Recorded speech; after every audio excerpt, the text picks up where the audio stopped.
안녕하세요, 소매기 여러분. 강성모입니다. 다들 연수는 재밌게 잘 듣고 계신가요? 산업은행에서의 첫 월급날이 얼마 남지 않았는데요. 다들 설레는 마음으로 첫 월급날을 기다리고 계실 것 같습니다. 첫 월급을 받으면 여러 가지 하고 싶은 것들이 많으실 것 같습니다. 저희 이번 재테크 시리즈에서는 첫 월급을 받으면 이것만큼은 꼭 하는 것이 좋겠다는 재테크 꿀팁들을 함께 공유해 보려고 합니다. 물론 직장 생활이 있으신 분들은 많이 아시는 내용이 나올 수도 있지만 다시 한번 리마인드 한다는 차원에서 영상 봐주시면 감사하겠습니다. 그럼 본론으로 넘어가도록 하겠습니다.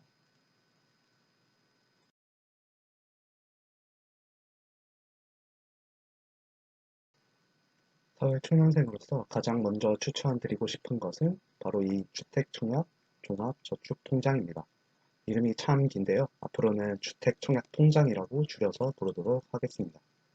아마 어린 시절부터 부모님이 대신 가입을 해주셔서 현재까지 보유하고 있으신 분들이 많을 것 같은데요. 그렇지만 이 통장이 어떻게 어디에 활용이 될 수 있고 또 어떤 혜택이 있는지는 잘 모르는 분들이 많을 것 같습니다. 그럼 앞으로 천천히 이 주택청약 통장에 대해서 알아보도록 하겠습니다. 주택청약의 장점은 크게 세 가지로 나눠볼 수 있습니다. 첫 번째는 일반 통장보다 높은 이율입니다.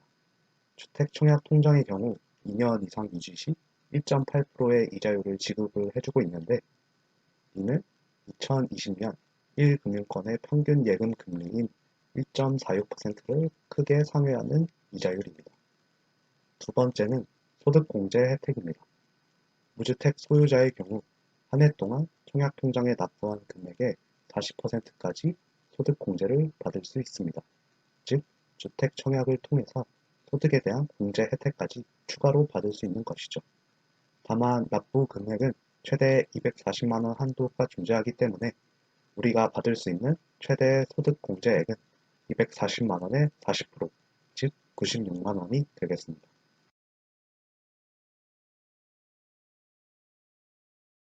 이런저런 많은 혜택들이 있습니다만 솔직히 다양한 기회비용을 고려했을 때 이러한 혜택들이 매우 유의미한 혜택이라고 생각하지는 않습니다.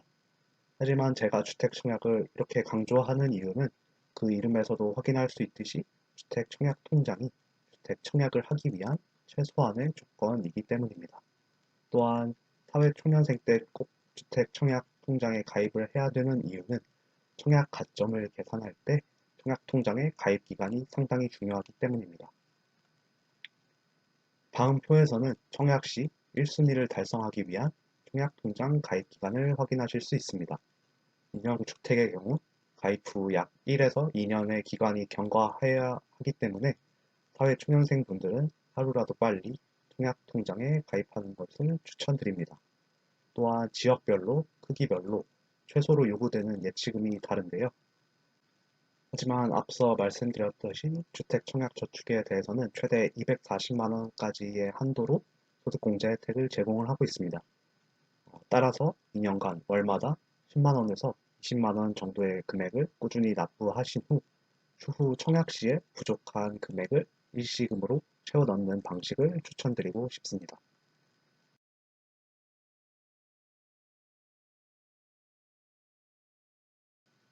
다음과 같은 과정들을 잘 따라오셨다면 청약 1순위 조건을 달성하는 것은 그렇게 어려운 일이 아니었을 거라고 생각이 듭니다. 하지만 가입만 한다고 자동으로 제 집이 생기는 것은 아니겠죠? 청약 1순위 조건을 달성을 한다면 이 청약 통장을 가지고 실제로 주택에 청약을 하고 분양에 당첨이 되셔야 합니다. 주택 청약은 크게 두 가지 방식으로 이루어집니다. 첫 번째는 가점제입니다. 가점제와 같은 경우 무주택 기간, 부양 가족 수, 그리고 청약 통장 가입 기간 등을 점수화하여 총점이 높은 청약 통장 소지자가 당첨이 되게 됩니다. 청약통장 가입기간 만점을 받기 위해서는 아무래도 사회 초년생일 때 빠르게 가입을 할수록 유리하겠죠. 또한 만약 현재 주택을 보유하신 부모님과 같이 살고 계시다면 가능하면 빠르게 세대주로서 독립을 하는 것도 중요할 것 같습니다. 하지만 저희가 가점제만 바라보기에는 무리가 있습니다. 최근 약 4억 원 가량의 시세 차익을 누릴 수 있는 로또 단지로 관심을 모았던 서울 강동구 강일동의 1스테이트 리슈빌 강일의 평균 당첨 가점이 69점을 넘겼다고 합니다. 심지어 만점자까지 나왔다고도 하네요. 평균 당첨 점수인 69점은 4인 가족이 17년 이상 청약 통장을 보유하고 15년 이상 무주택 기간을 유지했을 때 얻을 수 있는 점수입니다. 보시다시피 가점제는 이제 막 신입사원이 된 저희에게는 너무나도 먼 얘기입니다.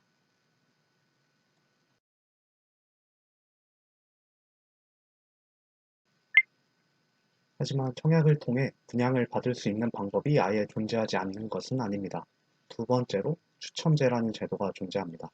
말 그대로 청약통장 가입을 통해서 청약 1순위 조건을 달성한 신청자들 중에 주택을 분양받을 수 있는 사람을 추첨하는 제도입니다. 그래서 로또 청약이라고 불리는 것이죠. 다음 표는 모 아파트 회사의 가점제, 추첨제 비율인데요. 보시다시피 지역과 크기별로 가점제, 추첨제 비율이 달라지는 것을 확인하실 수 있습니다.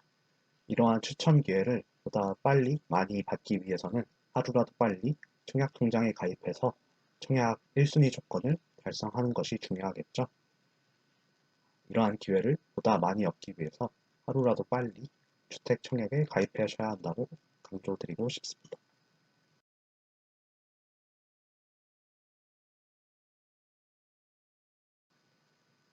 주택 청약에 이어 두 번째로 추천드리고 싶은 것은 연금저축 IRP 가입입니다. 두 상품은 세제 혜택도 받고 55세 이후 연금으로 수령하는 안정적인 노후생활 보장을 위한 매우 소중한 상품입니다. 해당 상품에 가입한 후 ETF나 증권사의 펀드 상품 등에 자유롭게 투자를 함으로써 소액 여러분들의 노후를 대비할 수 있는 것이죠. 연금저축과 IRP를 추천드리는 이유는 크게 두 가지가 있습니다. 첫 번째는 총 700만 원의 세액공제 혜택을 누릴 수 있기 때문입니다. 연금저축의 경우 최대 400만 원, IRP의 경우 연금저축과 합산하여 최대 700만 원까지의 세액공제 혜택을 제공해주고 있습니다. 두 상품을 합산해 연 최대 700만 원의 한도로 세액공제를 받을 수가 있는데 이 경우 저희는 1년 동안 최대 115만 원이라는 큰 금액을 절세할 수 있습니다. 두 번째는 펀드 및 ETF에서 창출된 매매 차익과 배당 소득세에 대한 과세가 연금 수령 시까지 이연된다는 점입니다. 투자 이익에 대해 부과되는 세금을 최소화하고 현재 가지고 있는 시드의 크기를 극대화함으로써 돈이 불어나는 속도를 보다 높일 수 있다는 것이 연금저축과 IRP의 가장 큰 장점이라고 할 수 있겠습니다. 이러한 연금저축과 IRP의 세액공제 혜택, 세금 유예 혜택은 노후 대비를 위한 시드를 모으는 데 아주 효과적입니다. 하지만 꼭 주의하셔야 할 사항이 있습니다. 첫 번째는 추후 연금을 수령할 때 연간 연금액이 1,200만 원 이하일 경우에는 연금 소득세만 분리 과세되지만 연간 연금액이 1,200만 원을 넘어서게 되면은 종합소득 합산 과세가 되어서 훨씬 높은 세율을 부담하실 수 있다는 점입니다. 따라서 본인이 노후에 별도의 수익은 무엇이 있을지 또 한 달 동안 어느 정도의 연금을 수령하실지에 대한 계획을 세우셔서 미리 노후 계획을 확실히 해두시는 것이 필요해 보입니다. 두 번째, 연금 개시 이후 기존의 목돈을 재투자할 때 제약이 있을 수 있다는 점입니다. 연금을 수령하기 시작할 경우 그동안 쌓아왔던 ETF들을 매각하고 증권사에 예탁을 하게 됩니다. 그런데 이때 불어난 목돈을 다시 ETF에 재투자하지 못하고 증권사의 펀드 상품만 가입하도록 하는 증권사들도 존재합니다. 절세 효과와 복리 효과를 통해서 목돈을 크게 굴려왔는데 이제 그 혜택을 저희가 아닌 증권사가 누리게 되는 것이죠. 따라서 연금저축이나 IRP 가입 전에는 증권사는 연금저축, IRP 상품의 약관을 꼼꼼히 확인하셔야 합니다. 이후에 상담원과의 자세한 상담을 통해서 연금 수령 후 남은 금액이 다양한 ETF에 재투자가 가능한지 확답을 받고 해당 상품에 가입하시는 것을 추천드리고 싶습니다. 이렇게 주택청약 통장과 연금저축, IRP에 대해서 설명을 드렸는데요. 다소 딱딱한 주제였을 수도 있지만 뭐든지 미리미리 준비하면 좋겠다는 마음만 가지셨다면 저는 성공한 영상이라고 생각을 합니다. 추후 기회가 된다면 이런 연금저축이나 IRP를 통해서 어떤 ETF에 투자하는 것이 좋은지 같이 공유해보는 영상을 만들어 보도록 하겠습니다.